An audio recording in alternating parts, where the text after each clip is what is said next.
Hello, welcome back and welcome in. My name is NickyWheeler. If you're interested in gaming, go subscribe to my other channel and follow my Twitch to see my gaming live. Now, let's start this video. Today, I will be discussing The Big Moon. They're an indie alt-rock band forming in England in 2014. The group of four women released their debut in 2017 titled Love in the Fourth Dimension. It was an 11-track release, and I found Cupid, Formidable, Silent Movie Susie, and The End to be some of the most attractive. Starting with Cupid, the song's first verse introduces us to the singer's determination to finally get things right, as they've spent forever trying to get someone's attention. The pre-chorus highlights and emphasizes the anticipation and preparation it takes to take a shot in the dark with a potential relationship. There's a lot of imagery within this song, and the pre-chorus shows it well with the bow and arrow being drawn and suggesting the lack of confidence and the insecurities within them that hinder them from committing fully. In the second verse, the singer reiterates their determination and how the connection would be groundbreaking.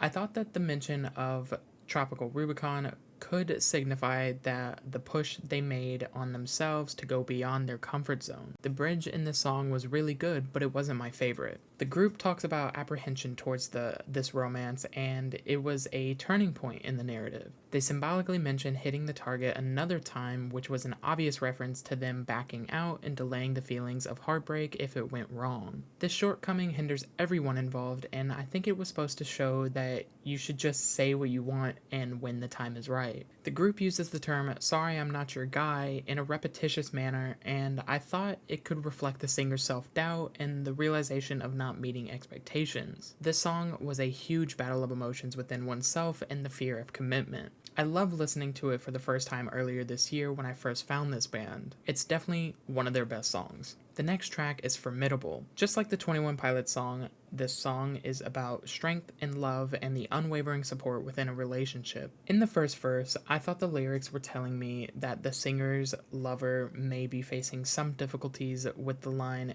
"island to sink" or boat capsizing. However, the speaker was the beacon of courage and provided some semblance of solace for them. The chorus then serves as a proclamation of that said presence. They are assertive in the fact that they aren't invisible and will be by their side at all times. They declare themselves formidable, which conveys strength. It is extremely catchy and heartwarming, which is why I love this song so much. It was such an unyielding performance by the group and showed their care for lyrics even while writing a chorus. The second verse, the singer compares themselves to a ship running aground. Remaining steadfast is so difficult even for some of the strongest people, so I thought this song was a good way of thinking about it, how it may seem to others. Think of it as an appreciation piece rather than a love song.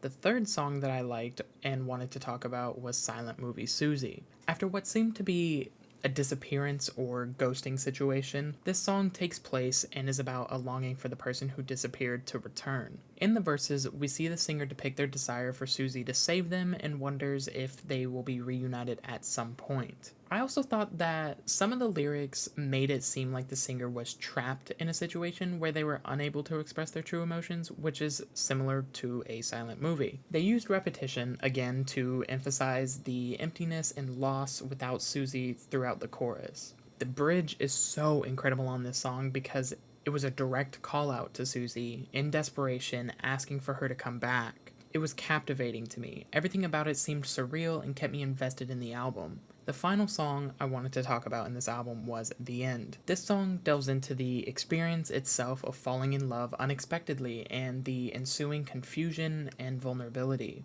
This song paints a beautiful picture of both intensity and freedom and fighting the emotions of being caught up with someone. The phrase "the end" could be interpreted as the end of the singer's previous mindset or way of life because they have now started to acknowledge their iron will is starting to bend. The shift in perspective is unexpected, and I find it quite charming how the person seemed to be so independent, but once you have that person in sight, the independence dwindles a tiny bit because you can't help but think about them. The song also touches on the passage of time. The lyric, "Before the days were so long, I know," implies a period of monotony or loneliness, while "and now those days are long gone, I know," suggests that the singer's perspective has changed, possibly because of this newfound love. This change brings a mix of excitement and fear. causing the women to feel unsure of how to navigate these emotions. The imagery of melting is used to convey the intensity of the singer's feelings. It's as if they are losing control under the weight of the emotions, finding themselves overwhelmed and consumed by this burgeoning love.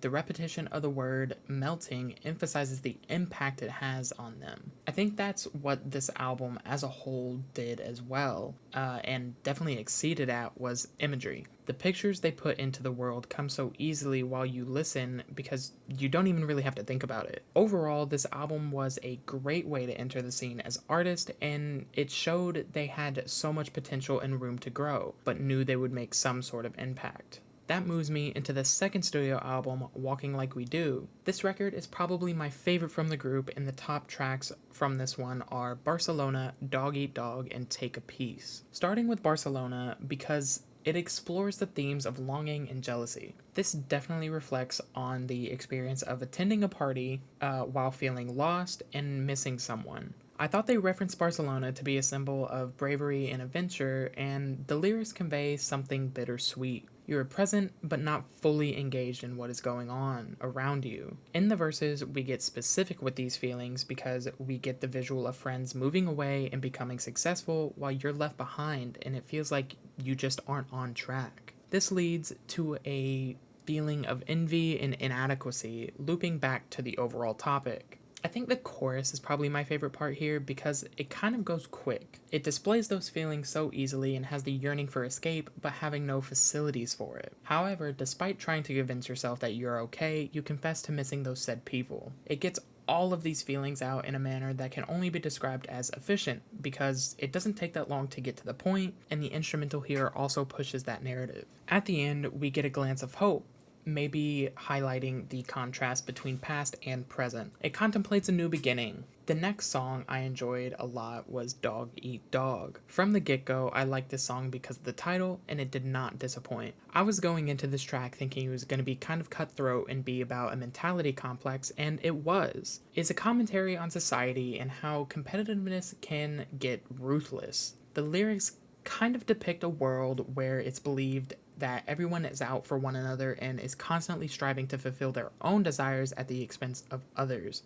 However, the song challenges this perspective by suggesting that the reality is more complex. The line, "It's more like pigeon eating fried chicken on the street," suggests that the power dynamics might not be as straightforward as they seem. This implies that the hierarchy is not based on a fair and balanced competition, but rather on opportunism and exploiting vulnerabilities. The second verse introduces the image of barking dogs and signaling squirrels, emphasizing the subtle but yet persistent ways in which information and warnings are communicated in the environment. The line, "It's more like we laid down and this town walks over you," further emphasizes the helplessness and vulnerability of individuals within this system. Then we get to the bridge, and it brings attention to the harsh realities of life, suggesting that success and tragedy are often reduced to mere observations or entertainment in today's society. It highlights the idea that we only take action or empathize when we experience the consequence of ourselves.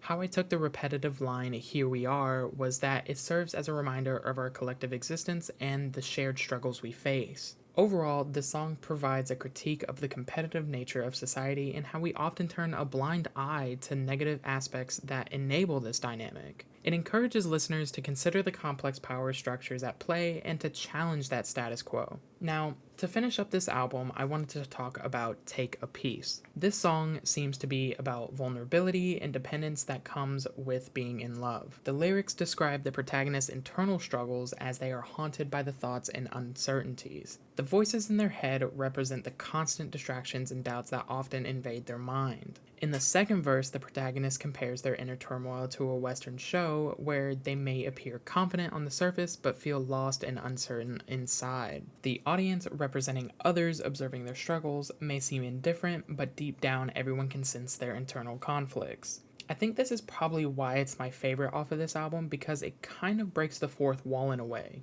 at least to me. It has the audience involvement aspect like you were at a concert. The only songs I had an actual problem with were It's Easy Then and Why. I'm not going to go too into depth about them, but I saw them as excess. They were good tracks, but I think the record wouldn't change too much without them. Moving into the last album, Here Is Everything, which was released in 2022. My favorite songs were Magic, Sucker Punch, and Wide Eyes. Starting with Magic, this song explores the human desire for the extraordinary and the enchanting of the mundane world. The lyrics create this sense of wonder and escaping from the monotony of everyday life. They use repetition in the opening to focus us in the intense introspection the rest of the song would follow. I enjoyed the sense of vulnerability throughout because the band seemed to think that if you think it is possible, then you should pursue it. I also loved the mention of omens and horoscopes on the second verse because it signifies the group's tendency to seek signs or external sources for guidance and validation. It also brings up the topic of spirituality, and I love that. Overall, this song was mellow, and I enjoyed the recognition of embracing abnormality in life, seeking the enchanted world and fascinations. The second song I wanted to talk about on this album was Sucker Punch. This one had the theme of disillusionment with life and the many unexpected challenges that come along with it. Throughout the song, we hear the feeling of societal pressure. However, despite achieving certain goals in life, the singer thinks negatively and they linger on throughout their life and song. If you move throughout the song, when you get to the final verse, which is my favorite part of this song, and the album as a whole, to be honest, it suggests the hunger for escape from the difficulties of life. The way this group has a way with words is crazy, and I know that sounds so cheesy, but it's true. They wake up from this nightmare and feel trapped, so it's like a sucker punch because it's a constant battle between society and yourself. The inner turmoil is on some type of level that shouldn't even be obtainable. The third and final song I will be talking about is Wide Eyes. This one, to me, seems like a love song more than anything. The lyrics evoke a feeling of being captivated but overwhelmed by someone's presence. In the verses specifically, there is a desire to dance and cry in response of their presence. The sense of feeling seen and understood is overwhelmingly positive. Then you go into the chorus and it suggests that when you're with someone who makes you feel these things, it puts so many things into perspective and makes you think that the world is so small, which is a positive in this case. There is symbolism that capitalizes off of hardships and the troubles that no longer bother the group. This song highlights the transformative power of love and the sense of completeness it brings to someone. Compared to the rest of the album, it is a much needed song. It was stimulating and it kept me engaged throughout. Now, I wanted to move into the rankings of the album. This will be a best to worst scale, and it will also take lyrics, music composition, and vocal capabilities into consideration. At number 1, I have Walking Like You Do. Number 2 is Here Is Everything, and number 3 is Love in the Fourth Dimension. So, I wanted to bring this group to light because, for one, I thoroughly enjoy their music and have for about a year now, but other than that, I can say they are one of the truly most underrated bands to me. Each member has a specific sound, but they can also harmonize well, and they have some of the most poetic lyrics that can come from any band that I have seen. When bands get larger, typically larger than 2 members, each member has a role, but with this group, you can tell they work together to make these songs, lyrically and musically, which is insanely impressive, and I can appreciate them for that. Also, coupling well with lyrical creativity is the actual art. Album art is one of the biggest factors behind selling physical copies of music, and I think all of their album covers have caught my attention in different ways that make me want to come back to some degree. I also think they are kind of abstract with how they don't necessarily match the title or what the music itself is about. There doesn't need to be a parallel if it's executed well, and most people in pop can't or don't realize that. And currently, as of writing, The Big Moon only has 200,000 monthly listeners on Spotify, which isn't something to scoff at, but compared to some other talents, this is relatively small. I think after evaluating and reading into the lyrics and honestly just vibing with the music, they're so underappreciated and need a bigger spotlight. And I think that's where I will leave it. If you like this video, give it a thumbs up and subscribe for more content like this. Comment down below for who I should cover next, and until next time, bye guys.